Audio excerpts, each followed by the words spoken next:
गोर लगै छी सबगोटा मिथिलावासी के। एकटा हम ब्राह्मण गीत सुनाबऽ जा रहल छी। नीक लागत लाइक करब, शेयर करब। बेड़ बेड़ बड़े जाहु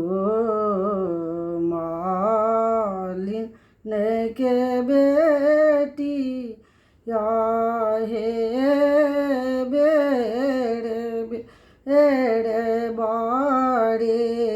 जाहु मालिन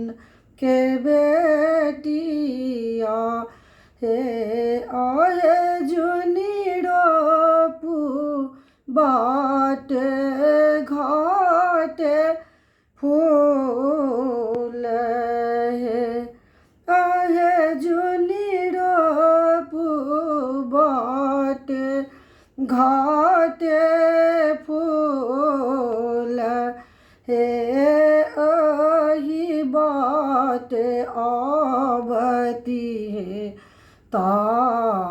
ब्राह्मण के घोड़बा हे घोड़बा चढ़ल ता ब्राह्मण दुलारुआ हे आगे घोड़ा चापे टूटल फूल के डाढ़ी हे आगे घोड़ा चापे टूटल फूल के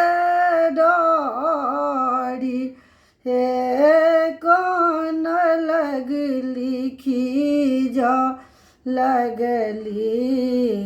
मालिन के बेटिया हे कान लगली खीजा लगली मालिन के बेटिया हे आए के देता फूल केरा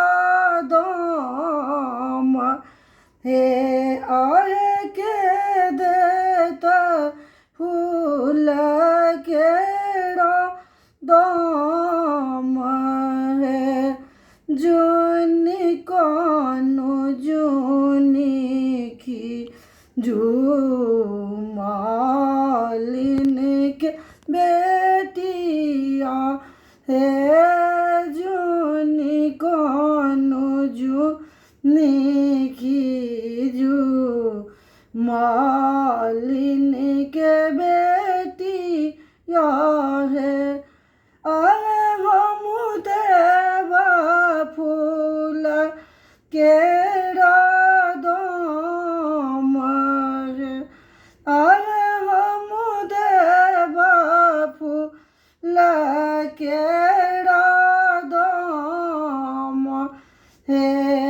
भानहि विद्यापति